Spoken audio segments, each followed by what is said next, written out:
leadership has sparked hope with bold reforms. But time will show if it marks genuine transformation or repeats the mistakes of military rule.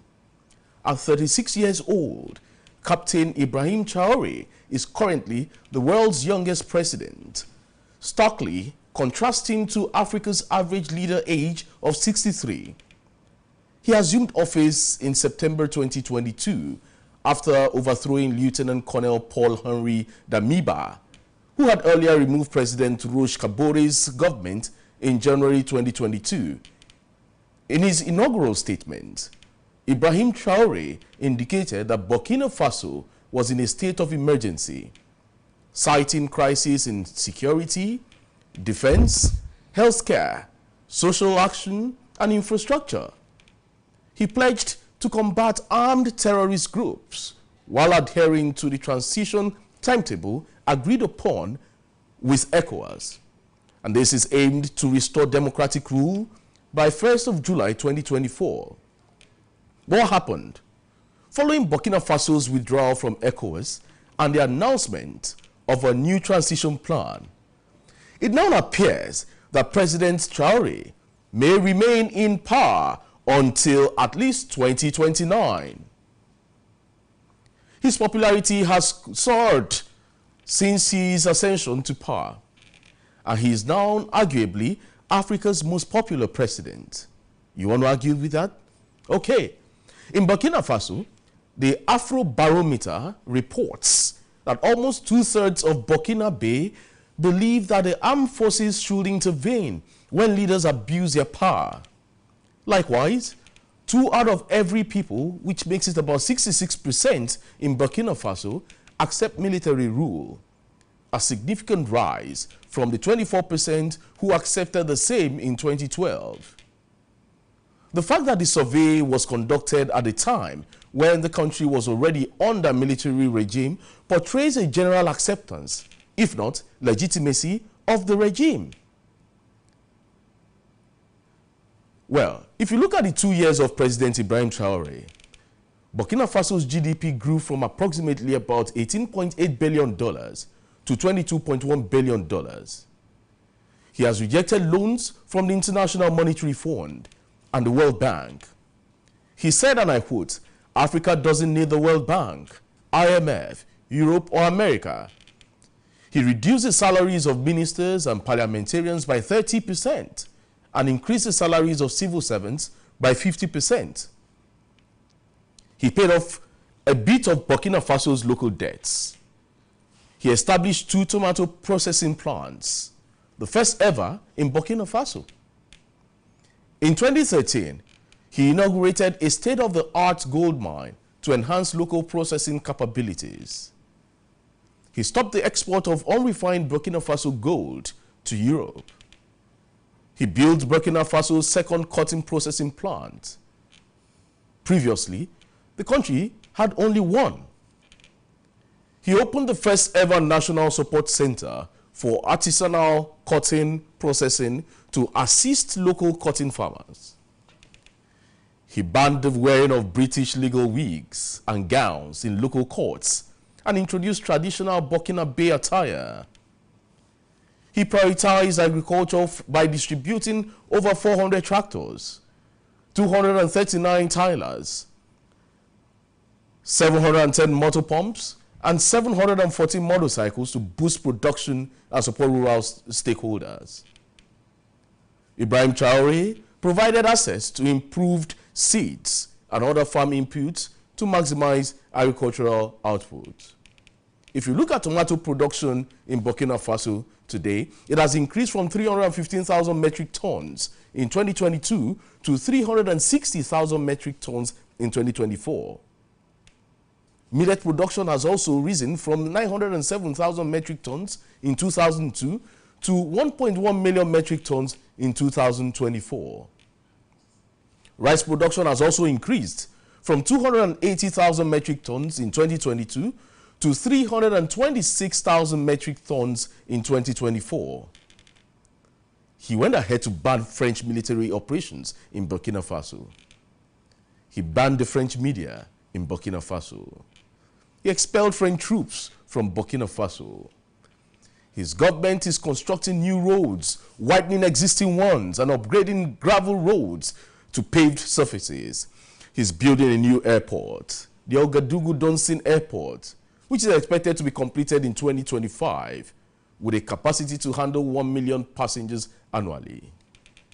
To discuss Ibrahim Traore's feat in Burkina Faso and the battle for the heart of the Sahel, Dominion Broadcast Group in-house analyst and development researcher John Izuchukwu joins me in the studio. John, good morning. It's good to have you again. Good morning. Good to be here one more time. Well, radiant and, you know, all smiley this morning. You're looking very good too. Thank you. Thank you. Thank you. Thanks for the compliment. Okay, quick one. We have Ibrahim Traore, head of state, Burkina Faso. With all the feats, all the achievements in Burkina Faso, you know, many will say, oh, these are just optics. Reno Mokri came out with a long write-up saying that these are just optics and social media is just what is helping Ibrahim Traore. But for you, do you see Traore saving the heart of the Sahel in Africa at this time? Yeah, thank you one more time. This is by no means endorsing the process that brought him in. Okay. We are not in any way approving of that process. Yes. But you know, there's a biblical saying that when oppression goes for a long time, it makes the people mad. So when the people have been under oppression for a very long time, they don't know what it means to have a good life. And then they begin to see someone who habit came through an unapproved or unaccepted, you know, process because of our own value system as a democratic state. They, of course, everybody want to live a good life. They want to see poverty, you know, reduced. They want to see some level of amelioration in their suffering. And so if a military junta is the one who can make that available, the people don't care. And that's why we say that development is a friend to no tribe. Poverty is also a friend to no tribe. So if you see anybody who is putting something reasonable on ground, the people want to, you know, legitimize your coming in by giving you that acceptance. And, you know, as to whether this will be sustained, I believe if you check the classical stories in Greek city-states, as early as BC 75, you will hear, you know, one of the Archon who is supposed to be a leader, Archon Solon, you know, he was a benevolent despot. And usually, in the history of benevolent despots, they are always, at the end of the day, become tyrants. The moment they gain the legitimacy of the people, they end up becoming tyrants. And maybe we're going to see a different thing play out. But it is too early to conclude that the person of Ibrahim Traore, as a person, he may be different from the Captain Ibrahim Traore. You know, so we may be seeing a military person who is gradually transiting into, you know, putting deliverables that democracy has not been able to put down for its people. You know, you talked about the process that brought him on. Yes, it might be illegitimate, as it were, especially when it comes to democratic norms and practices. However, don't you see him reworking Burkina Faso at the moment? No. He's doing amazingly well. He's challenging those of us who claim we are in a democratic state. I mean, Burkina Faso is about 21 million people, and this guy is beginning to bring major reform. He's trying to pull his people out of poverty. He's trying to stop the escalation of the insurgency going on there. I mean, what more? I saw a video where a woman was just telling him, all I want is security. All I want is safety for myself and for my children. And so he's on the ground. He goes to, the people knows him. He's not aloof. He has a close tie with the people, very to the grassroots. So he's not a, you know, and one amazing thing is that he's such a fearless human being who traverses the north and west of his country. It goes everywhere. So, and of course, the West will not be happy. When you are beginning to see someone with a Pan-African ideology, certainly the West will not be happy, because you see these Bretton Woods, organizations, IMF, World Bank, and all of them, they are deliberate in making sure that Africa remains underdeveloped, and they will be the first people to criticize Africa in their books and say why Africa remains underdeveloped, because we are corrupt because of our priorities. But again, we are beginning to see a shift. But what is in doubt is, will he be able to sustain it? Looking at the current condition he has, relationship he has with the ECOWAS, and then as regionally now is having, is not in good ties. And then looking at the external, he even withdrew membership of Burkina Faso from ECOWAS. Yeah, certainly. So looking at now, what will be the external influences coming from the West? Because you can't undermine what they can do. However, I still believe that one man can still make a difference if he's able to, play his game well. And then we have heard of several attempts to assassinate him.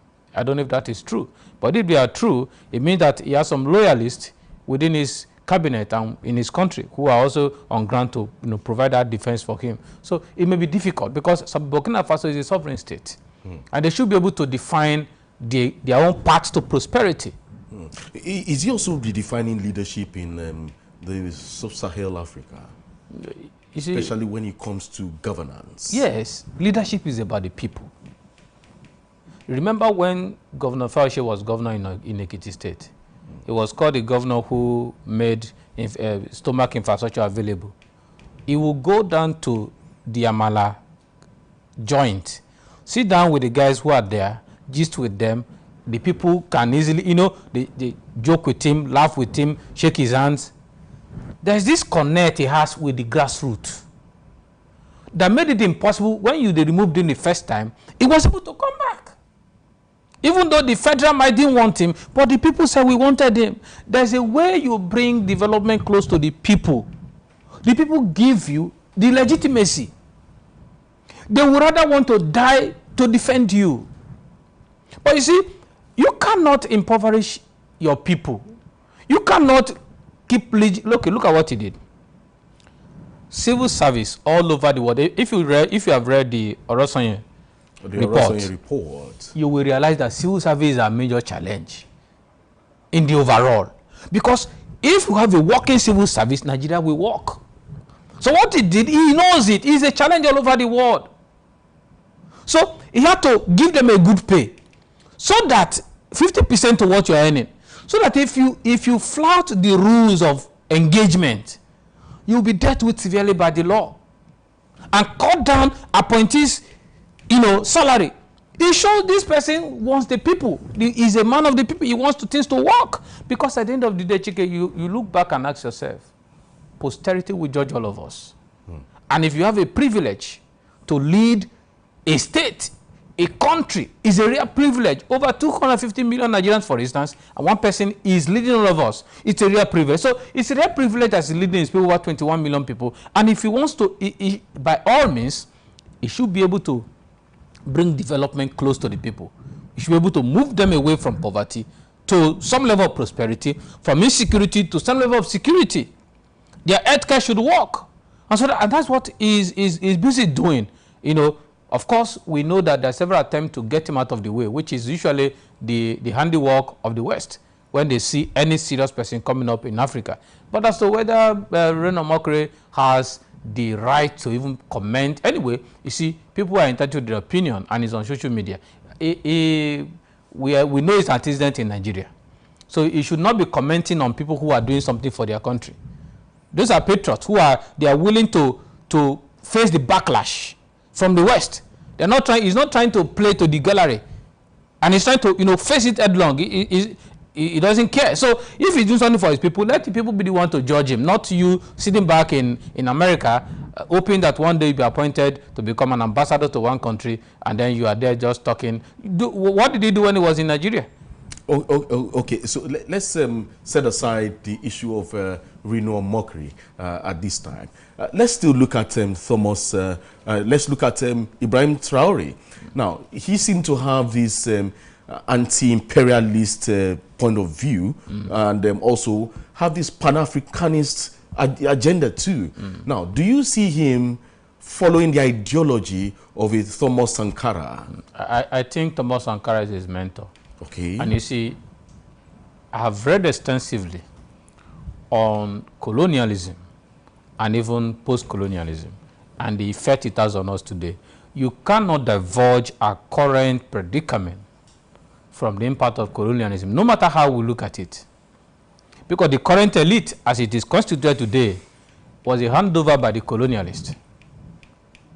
So this class that we have today in the Nigerian society, where there are certain unreachable, untouchable, almighty elite, it was the prototype that the colonialists handed down to us, and it's been our major problem, because we have not been able to detach from the values and the ideals of the colonialists. Even the democracy we practice, it is still the brainchild of the colonialists, and then we can't practice it the way they practiced over there, because it's not our idea. It's not indigenous to us. It's not our identity. It's not our idea. It's not indigenous to us. Yeah. So we borrowed it, and we are just trying to make something out of it. Do you understand? So I've always believed Africa can solve its own problem by its own self. So now before we leave this Ibrahim Traore's segment now, if he gets it right with Burkina Faso, would he have set a template for governance or for leadership in Africa? Several African leaders they are biased against him, particularly those who are within the corridors of the democratic state. Okay. They feel he's not a democrat, his ideas are not democratic in nature, but development, like I've said, is a friend to nobody. Anybody likes it. So they may not want to learn from him, but the point still remains that if he brings Burkina Faso out of their current state to a better state, it will be an example for anybody who think it's impossible to build a refinery, for instance. It's impossible to raise an Africa where they can be self-sufficient, they can feed themselves and export to other countries and make their earning power strong. So we don't keep running. You know, it baffles me when you think about these things. It looks like it's a rocket science. It's too difficult for a country that owns oil, for instance, to keep exporting and importing back. So you know, those are economies that you can't understand. But does it mean Africa can't help itself? Does it mean Africa cannot be formidable enough to build its own economy and compete with other economies of the world? Just recently, the IMF report stated that Africa has a chance of taking over the world because over a larger percent of our population are young people. And they said in that report that the West, what they have now is a weak or older generation that is passing away. That Africa has the chance and opportunity to take over the world. But how will you do that with unskilled people, uneducated people, people who are poor, who are impoverished, who their leaders have embezzled all that they should use in building their healthcare facilities, and today they are moving out of their countries to different parts of the world to build those societies and build those economies and make them better, and then leave Africa in the mud. So those are the issues. All right, we'll go on this break, and when we come back, we'll delve into the main topic, and that's the gale of defections. It happened yesterday officially in Delta State. Don't go away.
right, welcome back from that break. Still the agenda on Dominion Brokers Group this lovely Tuesday morning.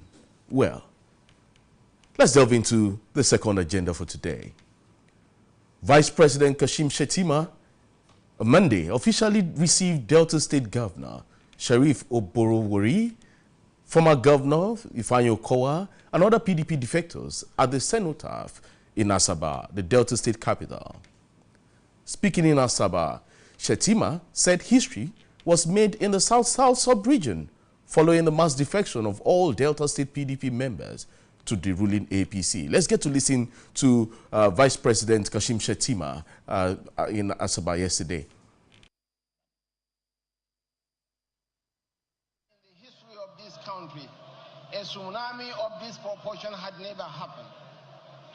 All the members of the upper chamber of the National Assembly are in the APC.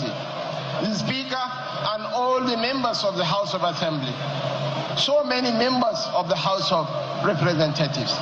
The Governor and his entire cabinet and 500 councillors across the 25 local government areas of this great state. What testimony do you have greater than this? And the true measure of a political party lies not merely in the enthusiasm of its members, but in the conviction it inspires among those who once stood across from them. This vindication is even more fundamental when those who once saw us as outsiders and opponents cross the lines of difference to become part of the enduring family we have built. This historic day, therefore, is both a celebration of the enduring promise of the APC and a tribute to the vision, courage, and foresight of the great giants we have come to welcome into the fold. Kashim Shettima there, the Vice President of the Republic of Nigeria. Okay, in his remarks, the National Chairman of the All Progressives Congress, Umar Abdullahi Ganduje, commended President Bola Ahmed Tinubu for providing good leadership in the country. He also commended the governor and his predecessor, Okowa, for taking bold steps into the All Progressives Congress, believing in progress, accountability, openness, and transparency of the party. Ganduje praised other All Progressives Congress governors for their support, adding that with Oborowori, the APC now had 22 governors in total. Let's listen to Ganduje. I want to tell you that our core value in APC is progressive leadership. And coincidentally, from what we have seen on the ground in respect of your programs and your projects, you are a progressive governor. So we are welcoming you for coming home. You have rediscovered your root. Well, that's Abdullahi Ganduje there, the National Chairman of the All Progressives Congress. On his part, the Governor of Delta State, Governor Oborowori, lamented that he had been in the opposition for almost 10 years and needed to join the ruling party. Is that why he jumped ship? Let's listen to him. We are not Bobona. Are you Bobona? This is data. Data cannot carry last. We have been in opposition for almost 10 years. Do we need that? Mr. President has supported us. He has shown us love. We cannot face him in 2027 to work against him. That love that he has shown to us in Delta State, we need to reciprocate it. We cannot do it in our own party. You have to be inside to do it and to do it well. All right, there, the governor of Delta State. Well, you take a good laugh. No problems. Also, the former governor of Delta State, Ifeanyi Okowa, described the defection as a right and timely decision, saying it's obviously a great day in Delta State. Okowa, who served as Delta State Governor from 2015 to 2023, explained that the decision was motivated by the need to establish stronger ties with the federal government at the center. You know me. I've been with you for so long. I would rather sacrifice everything that is in me for the best interest of Delta. And that decision that our governor took, that we needed to move after consultation with the leaders of the party, which was cascaded down to the local governments and the world, is the best interest for our state. We must defend our state. Our state stands far beyond us. And I believe that this decision is in the best interest of all. It is time for us to embrace each other, our brothers and sisters that were already in APC. All right, former Governor Okowa there. Well, interesting things playing out in Delta State. Well, the rains are here, but the umbrella seem to be depleted. The broom is here. Will the broom save them? Well, if you listen to some of these men speak, let's start with Okowa saying, yes, they needed this move to build the state together. Well, John Izuchukwu, how do you see this defection? Yeah, it has been formalized already, and you heard the reasons why the movement happened, especially the governor of Delta State saying they had to move to reciprocate what the Mr. President had done to them. Obviously, some have said that it's showing a lack of party ideology in this movement. Well, it's a big win for the APC. Big win. It's a big win for them. And unfortunately, when there's a win, someone must be the one losing. PDP, it's politics. PDP is on the losing side. It's politics. But what does it mean for democracy? So, well, we have talked about it, that what you see today is a group of people who do not have principles that guys how they do things. The other day, your guest said, in politics, there is no principle. Morality is not part of the rules of engagement. It is your interest. It's what serves your interest at the time. So when you hear them say, it's at the best interest of the people, it's not true. It's just that, you know, I find it difficult to accept that somebody like Ganduje, if you forgot the Gandudola saga, will come out and make such statements. And then you are asking yourself, what exactly is he saying? That is back home. Which home? We know the shenanigans. It is just all about providing a safe haven. Like I said, for them. Is the All Progressives Congress, the broom now, is it paradise, as it were? That is what it is. If you want safety, if you want to be if you need redemption, protected from, you know, EFCC's pursuing you from one place to the other, because they all know the things, you know, lying behind the curtain in their leadership. So, but the concern for me is always, how does this play out for the people of Delta? And what precedents are they setting for the entire country? When you see a state, traditional state like, you know, a traditional PDP state like Delta, everybody moving to APC. Is it because of the fear of persecution from the top? Is it because PDP, as it were, is no longer a viable vehicle to convey them to their promised land? But you ask yourself again, what does someone like Okowa want, who has been in the Senate from the inception of this democracy and now became governor 8 years again? What does he really want? These are guys who should be in advisory role, mentoring people to do what they could not do better.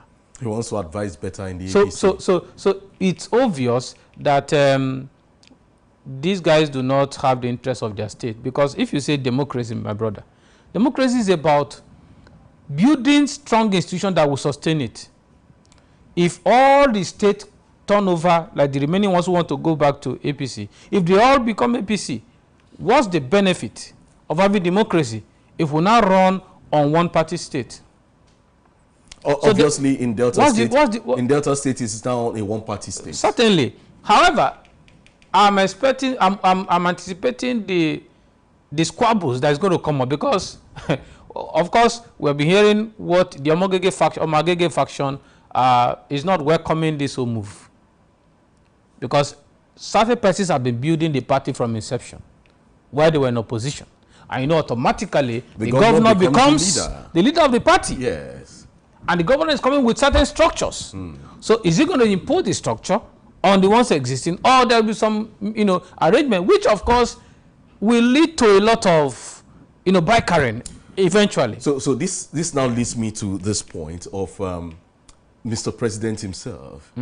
He seemed to be the master strategist. Certainly he is. Basically, right now, he has swept off the South-South. All the South-South states are in the APC, directly or indirectly. Yes, I don't have a problem with that. Is that not a strategy ahead of 2027? Because politics is about strategy. And that's why my grounds is with the opposition party that had remained divided and docile. You cannot be, I feel that people like Wike and Atiku, they are doing a disservice to the PDP. Okay. A big disservice. And so it's unfortunate that the PDP do not have the capacity to expel them. They will have to live with it. It's a reality they must confront. I know because the politicians know themselves. They also know the things going on in the party. They know that APC has infiltrated their party. But now there's need for somebody who can rise up to unite the party and pose a strong opposition for APC eventually. But what we are seeing now, it seems as if the APC is going to have a leeway because the strategy on ground, and if we have the entire South-South move, I doubt it. If the South-East will not move, in the same direction. Well, seeing the body language of the Enugu governor, for instance, Imo State governor is already there. But how influential? Ebonyi is already there. How influential is the Enugu State governor? How influential is the Ebonyi State governor? Those guys are powerful in their own domain. So if Enugu moves, Ebonyi is already there, Imo is already there. The only one who will be arguing with them is Abia and Anambra.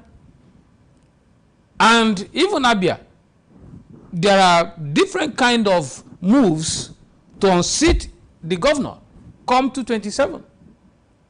So that means that we have gradually entered into a one-party state if that happens. And that will not be too good for democracy because you'll be seeing what looks like a state capture eventually.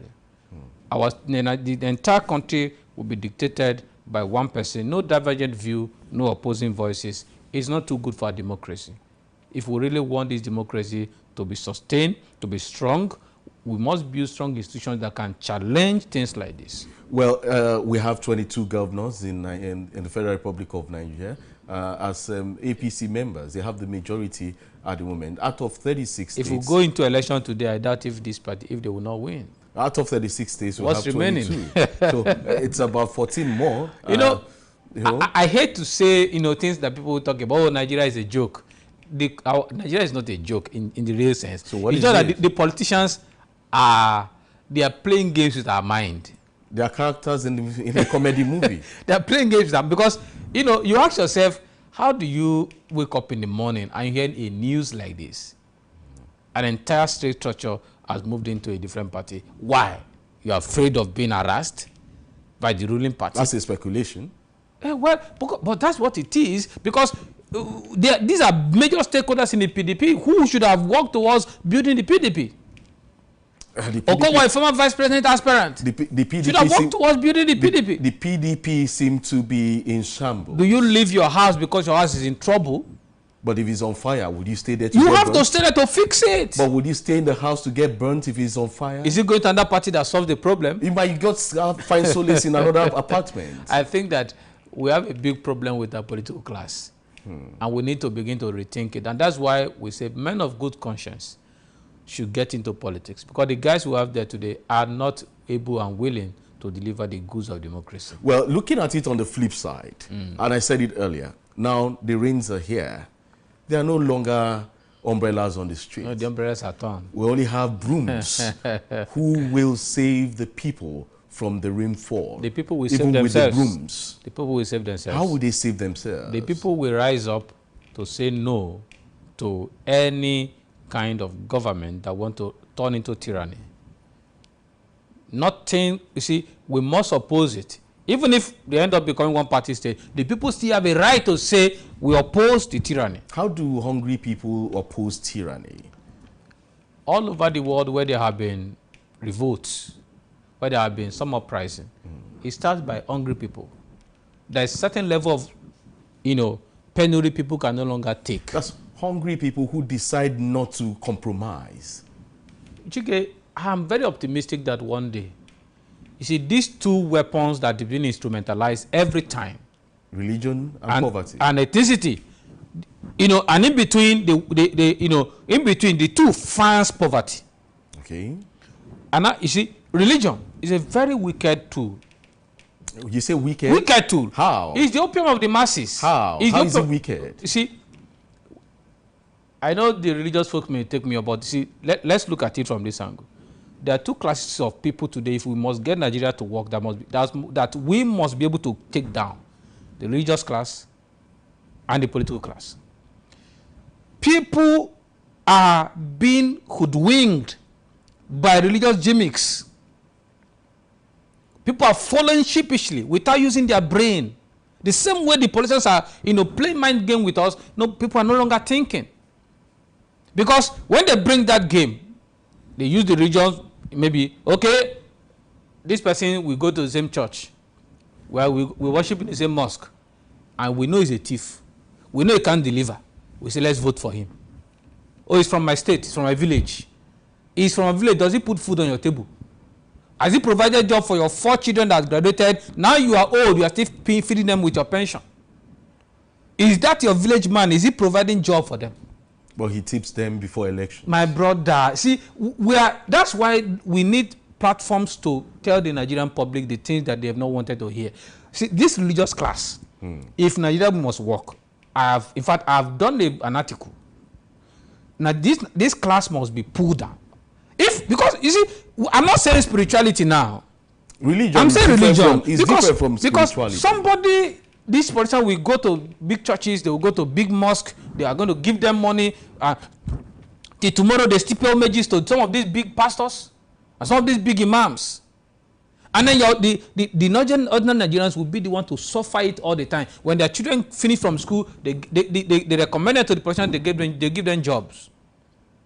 So their own relatives are not in the class of people suffering. It's the masses. So we must wake up to say, if this country is going to work, the political class, we will be the one to stop them. As we will stop the religious class too. Election is coming now. They will pay homages to all the churches, to the big churches. They'll go there, give them money. They'll go there, pledge things they will do for them. Then they'll go to the mosque and do the same. And then the ordinary Nigerians are walking on the street, suffering again. No job, no food to eat, no clothes to wear, no shelter. Your child is sick, you can't go to a good hospital. So all of this, we must continue to educate our people. If Nigeria is going to work, we will take it back from those who have imprisoned us, because this is mere imprisonment, and it's something we can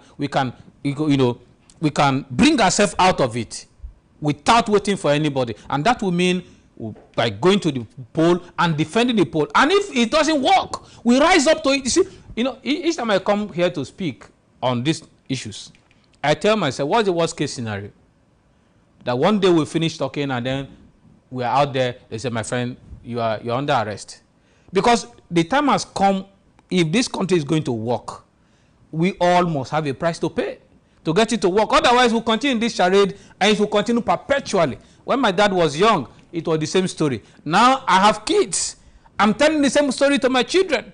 They can't go to the kind of school I want them to go. And not because we are not hardworking, not because we are not educated, but because certain persons have maligned our possibilities, taken our common wealth and made it their own family wealth.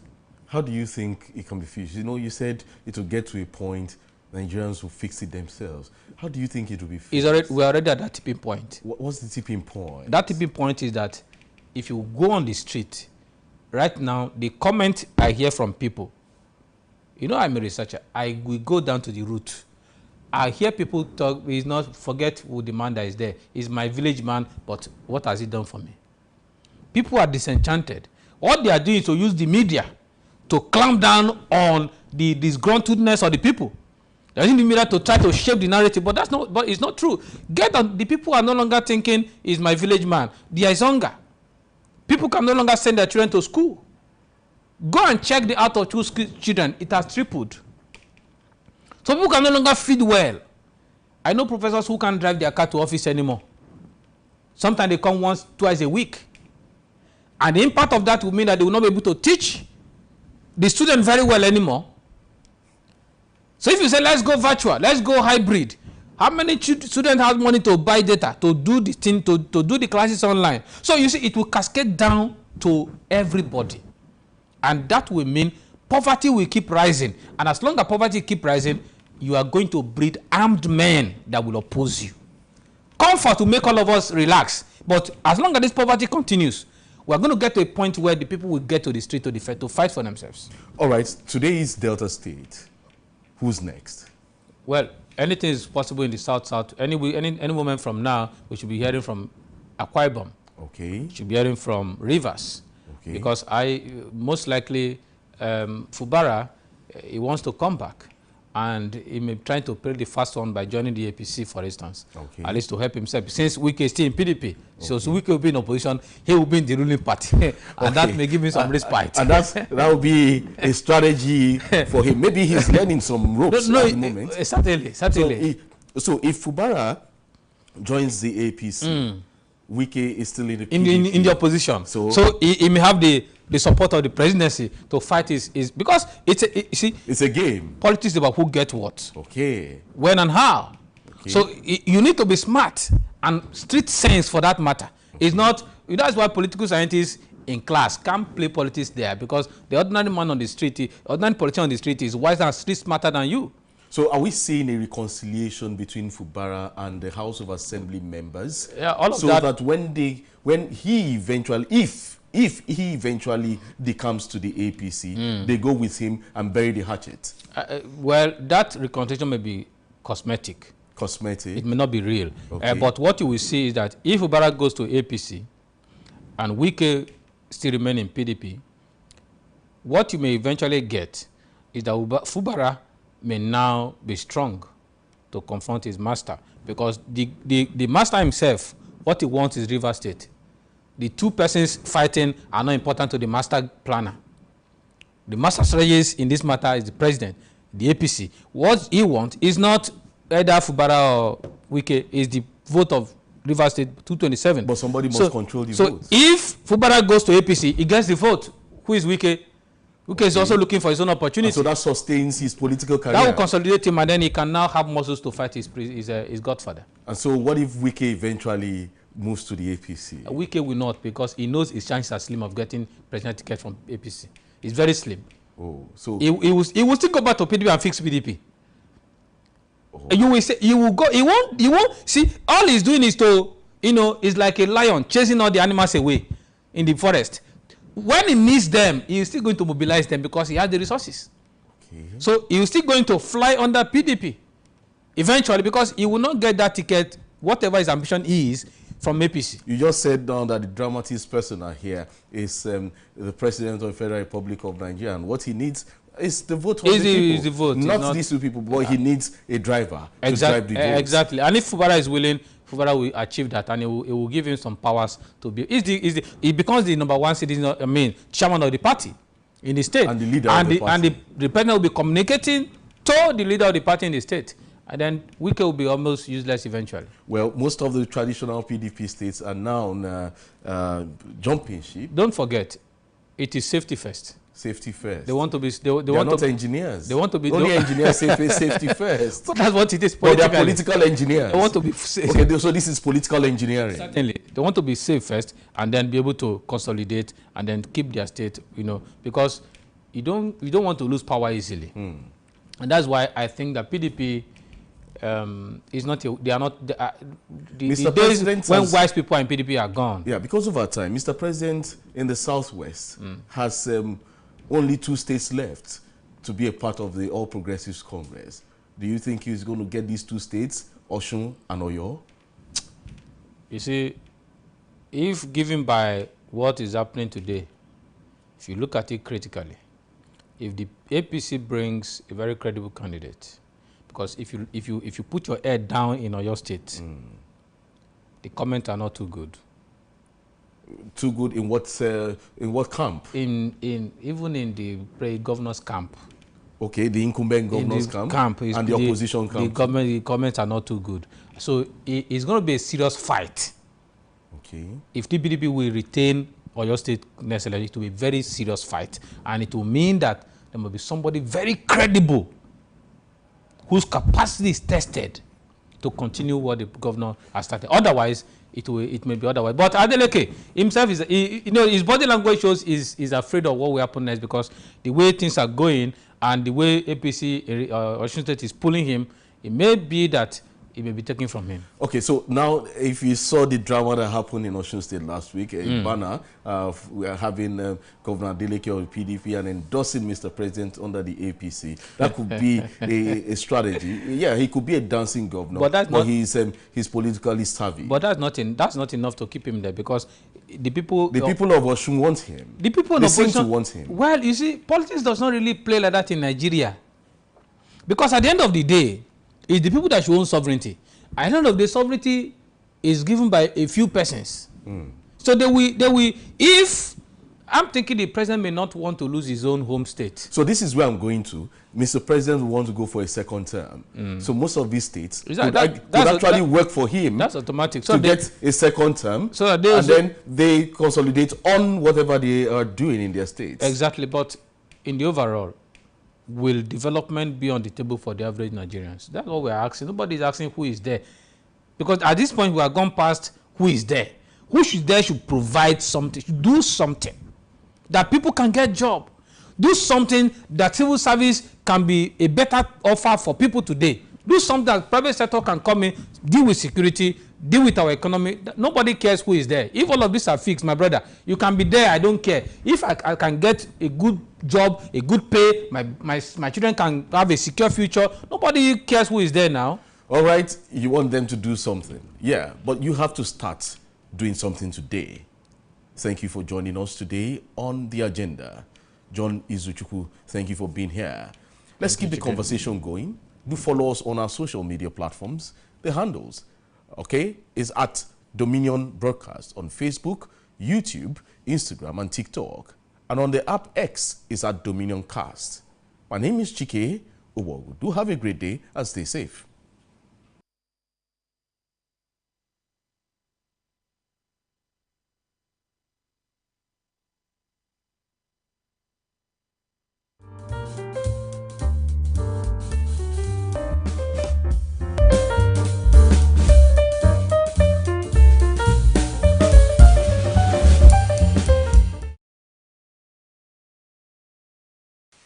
I had no doubt in my mind that with this collection, we are going to set agenda. More importantly, we are going to enforce social ethics.